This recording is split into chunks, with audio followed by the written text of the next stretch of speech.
Hello everyone, welcome back to my channel Joshiyara.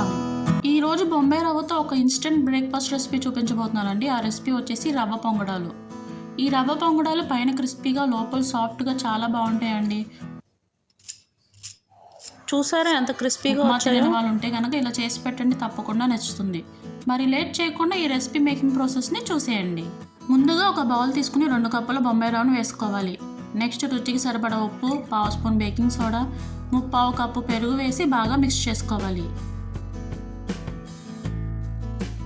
Next cut చేసిన పెద్ద size ఉల్లిపాయ ఒకటి, సన్నగా తురిమిన క్యారెట్, అలాగే వాటర్ని కొంచెం కొంచెంగా వేసుకుంటూ బ్యాటర్ని మిక్స్ చేసుకోవాలి. చూడండి, బ్యాటర్ని ఇలా ప్రిపేర్ చేసుకోవాలి. ఇప్పుడు స్టవ్ ఆన్ చేసి బౌల్ పెట్టుకుని అందులోకి 1/2 టేబుల్ స్పూన్ ఆయిల్ వేసుకోవాలి. నెక్స్ట్ 1/2 స్పూన్ ఆవాలు, 1/2 స్పూన్ జీలకర్ర, సన్నగా కట్ చేసిన కరివేపాకు వేసి ఆవాలు చిట్పట్లాడేంత వరకు వేయించుకోవాలి. తర్వాత 2 చిటికెళ్ళ పసుపును వేసి ఒకసారి మిక్స్ చేసి స్టవ్ ఆఫ్ చేసుకోవాలి. పసుపు అనేది ఆప్షనల్ అండి, మీరు కావాలంటే వేసుకోండి, లేదంటే స్కిప్ చేసేయచ్చు. తర్వాత ప్రిపేర్ చేసుకున్న బ్యాటర్లో పోపును వేసుకుని ఒకసారి మిక్స్ చేసి మూత పెట్టి ఒక 15 నిమిషాల వరకు పక్కన పెట్టుకోవాలి. 15 నిమిషాల తర్వాత ఒకసారి మూత తీసి బ్యాటర్ మొత్తాన్ని మిక్స్ చేసుకోవాలి. ఇన్ కేస్ వాటర్ సరిపోకపోతే కనుక వాటర్ని యాడ్ చేసుకుని బ్యాటర్ కన్సిస్టెన్సీని అడ్జస్ట్ చేసుకోవచ్చు.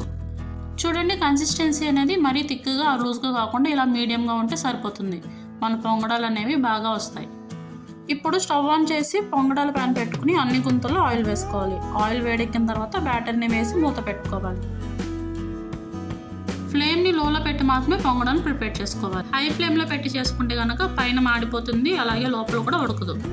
1 సైడ్ వేగిన తర్వాత రెండో సైడ్కి టర్న్ చేసి మళ్ళీ మూత పెట్టుకోవాలి. 5 మినిట్స్ తర్వాత స్టవ్ ఆఫ్ చేసి సర్వింగ్ ప్లేట్లో సర్వ్ చేసుకుని మీకు నచ్చిన చట్నీతో టేస్ట్ని ఎంజాయ్ చేయండి.